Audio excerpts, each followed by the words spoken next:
Unfortunately, there's not a lot of these here left. My name is Dimitri Lyssikatos. I'm a small business owner and resident in the city of Providence. I heard a lot tonight about people thinking there's an imaginary fear of violence. I live in the city of Providence. My business is in the city of Providence. We hear gunshots all the time in my neighborhood. The Providence Gun Task Force is driving around regularly, or as we like to call them, the jump out boys, civil liberty violators.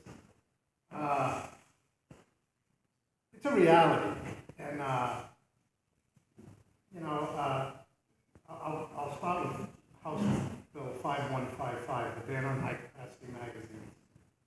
I don't understand why the law-abiding citizens should be placed in a position where our lives and safety may be at risk because certain legislators believe limiting the number of rounds our magazines can hold is a public safety interest.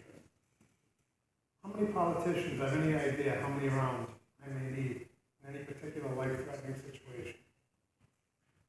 At any given moment, the possibility exists that the citizenry may encounter the same criminal element faced by police.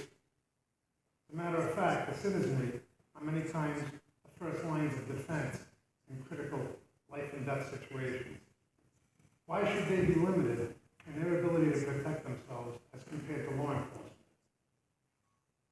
It seems to me that there is no justification for the public servant police to be in a more favorable position to defend themselves than the law-abiding public, unless it is the legislator's intention to make the safety of government agents a priority over the safety of the citizen. For this reason, I ask that this bill be disregarded. A few other things I heard here tonight. It seems like much of the anti-gun arguments that are coming from the people in this room that I heard, they're not really afraid of guns. They're afraid of what violence, human nature is capable of. It's not the tool, it's the person. And we've heard this thing a million times before, but I have to reiterate it again. I'm at my business all the time.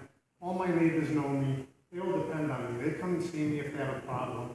And the police are the last line of defense in my neighborhood. The gunshots come. They're not there for 15, 20 minutes. I've gotten partial plates and called the police, and they've never called me back. It's like, it's really sickening to have to depend on yourself and then have legislation like this come down the road and then feel like my rights are being infringed because nobody cares about whether I have to defend myself with 10 rounds, 15 rounds. It's really sickening. Also, I heard a quote earlier by this gentleman, Jeffrey, the very heartfelt quote by Martin Luther King. It reminded me that Martin Luther King was a gun owner, and he was also denied his concealed carry permit before he died.